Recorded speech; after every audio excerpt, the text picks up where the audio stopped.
چھوٹے صوبوں میں خصوصی اقتصادی زونز کی تکمیل ترجیح ہے۔ سرمایہ کاری، صنعتوں کے قیام، روزگار کے مواقع اور دیگر معاشی سرگرمیوں کے ذریعے پاکستان کو ترقی یافتہ اور خوشحال ملک بنائیں گے۔ وزیر اعظم محمد شہباز شریف۔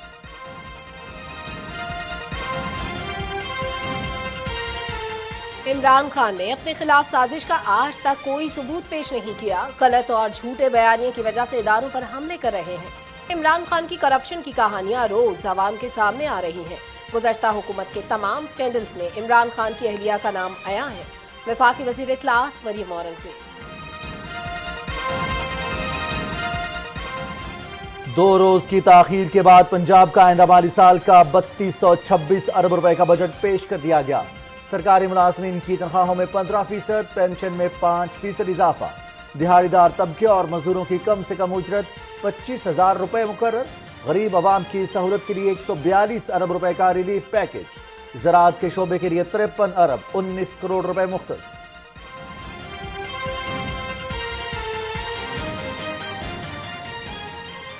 پنجاب اسمبلی کے تمام امور اب حکومت پنجاب کے پاس ہوں گے۔ اسپیکر پنجاب اسمبلی کا افسران اور پولیس کو سزائیں دینے سمیت صحافیوں پر پابندی اور ان کو سزا دینے کا حق ختم۔ گورنر پنجاب نے 3 آرڈیننسز کی منظوری دے دی۔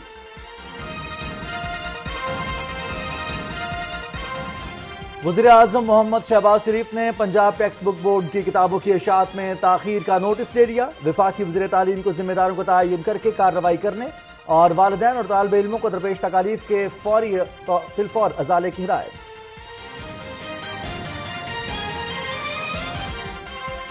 اور ملک کے بیشتر علاقوں میں موسم شدید گرم۔ آج رات سے پری مونسون بارشوں کے باقاعدہ آغاز کا امکان۔ این ڈی ایم اے نے لینڈ سلائیڈنگ اور طغیانی کے خدشے کے پیش نظر تمام متعلقہ اداروں کو ضروری اقدامات کی ہدایات جاری کر دی۔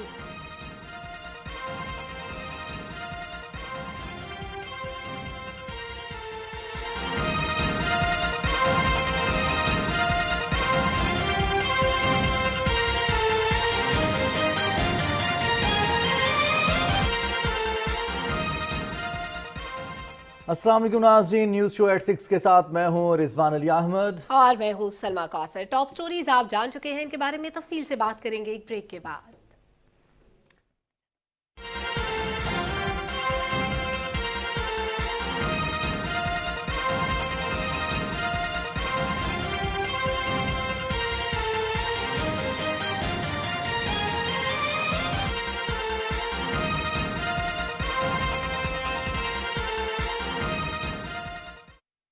صرف رائل ACDC فینز میں ہے ٹربو سپیڈ اور ڈمر کی بھی ضرورت نہیں۔ پرماننٹ میگنیٹ موٹر سے 50% بجلی بچے گی۔ بدلے ہوا کے رنگ، رائل فینز کے سنگ، رائل، ساتھ زندگی بھر کا۔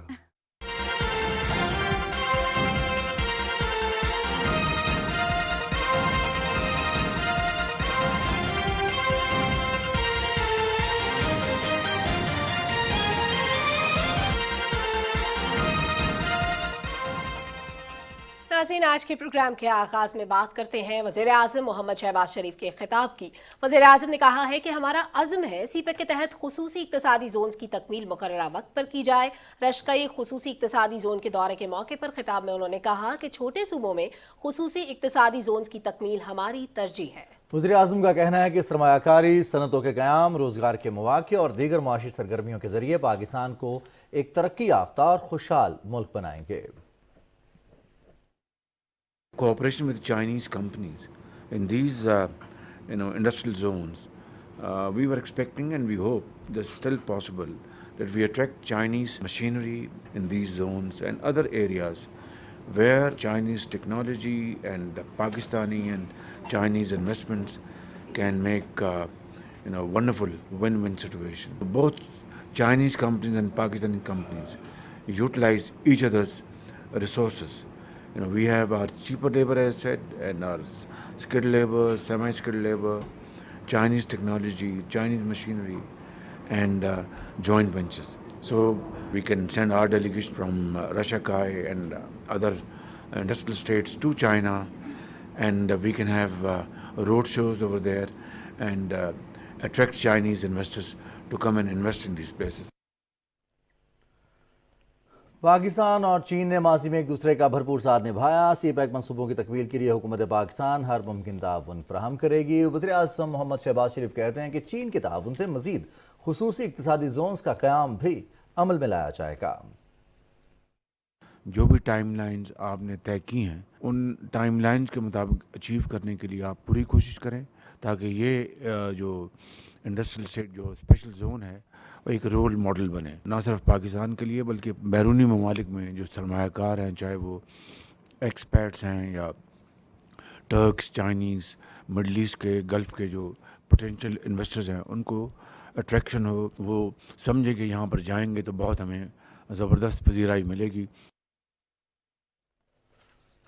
اس سے پہلے وزیر اعظم محمد شہباز شریف کو رشیا کے خصوصی اقتصادی زون کے حوالے سے تفصیلی بریفنگ دی گئی. چینی کمپنی CRBC نے رشیا کے خصوصی اقتصادی زون کی تعمیر و ترقی کے حوالے سے آگاہ کیا.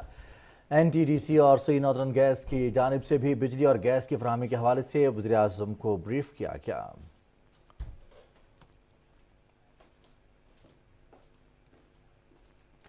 ناظرین، وفاقی وزیر مریم اورنگزیب نے کہا ہے کہ عمران خان سازش کا راگ الاپتا ہے لیکن ثبوت نہیں دیتا. اس کی اپنی صدارت میں ہونے والی نیشنل سیکیورٹی کمیٹی میں کہا گیا کہ کوئی سازش نہیں ہوئی. اسلام آباد میں نیوز کانفرنس میں وزیر اطلاعات کا کہنا تھا کہ گزشتہ حکومت نے کرپشن کے تمام ریکارڈز توڑ دیے. مزید انہوں نے کیا کہا، اس رپورٹ میں جانیں.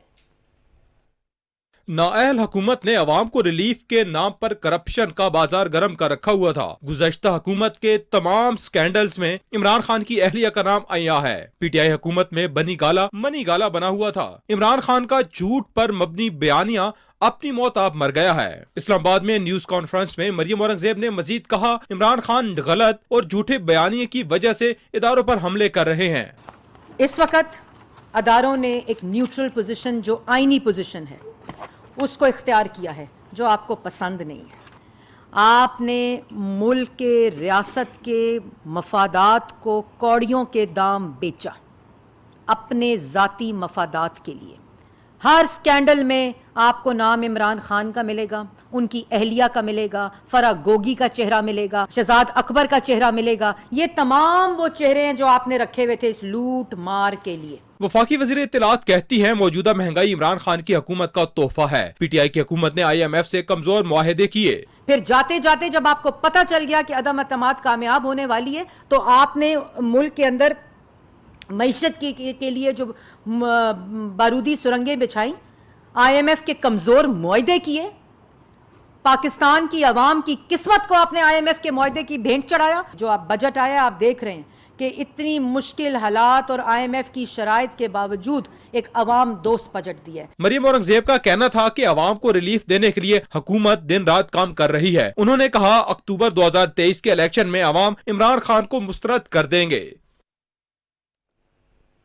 اور ناظرین، پنجاب اسمبلی کا اجلاس ایوان اقبال لاہور میں آج ہوا، جس میں صوبائی وزیر اویس لغاری نے آئندہ مالی سال کے لیے صوبے کا بجٹ پیش کیا ہے. اس بجٹ کا حجم 3,236 ارب روپے ہے، جبکہ کل آمدن کا تخمینہ 2,521 ارب روپے سے زائد لگایا گیا ہے. صوبائی محصولات قیمت میں 24% اضافے کے ساتھ 500 ارب سے زیادہ کا تخمینہ بھی لگایا گیا ہے. سرکاری ملازمین کی تنخواہوں میں 15% اور پینشن میں 5% اضافہ تجویز کیا گیا ہے. دہاڑی دار طبقے اور مزدوروں کی کم سے کم اجرت 25,000 روپے مقرر کرنے کی تجویز ہے. وزیر اعظم عوامی سہولت پیکج کے لیے 200 ارب روپے رکھے گئے ہیں اور آئندہ مالی سال کے بجٹ میں 685 ارب روپے ترقیاتی پروگرامز کے لیے تجویز کیے گئے ہیں.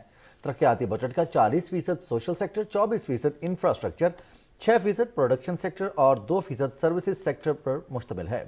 ترقیاتی بجٹ میں دیگر پروگرامز اور خصوصی اقدامات کے لیے 28% فنڈز مختص کیے گئے ہیں. بجٹ میں آئندہ مالی سال سیلز ٹیکس آف سروسز پر کوئی نیا ٹیکس نہیں لگایا جا رہا. چھوٹے کاروبار کی سہولت کے لیے سیلز آن سروسز میں بھی کوئی اضافہ نہیں کیا جا رہا. اور پنجاب اسمبلی میں آج پنجاب کا بجٹ پیش کیا گیا ہے اور یہ اجلاس ایوان صدر میں بلایا گیا تھا. اسی حوالے سے 2 دن کی تاخیر کے بعد یہ بجٹ پیش کیا گیا اور جس طرح کی ہرڈلز کریٹ کرنے کی کوشش کی گئی، پاکستان کے سب سے بڑے صوبے کے 12 کروڑ عوام کے صوبے کے بجٹ کو تاخیر کا شکار کیا گیا. اسی پر بات کریں گے. ہما صدف نے ہمیں جوائن کیا، نمائندہ PTV نیوز. ہما صدف، بجٹ کے حوالے سے بتائیے گا کیا اطلاعات ہے آج پیش کیا گیا اجلاس کے حوالے سے؟ جی بالکل، فائنلی 2 روز کی تاخیر کے بعد آج تیسرے روز پنجاب کا بجٹ جو ہے وہ پیش کر دیا گیا ہے. اور ایسا تاریخ میں کبھی بھی نہیں ہوا کہ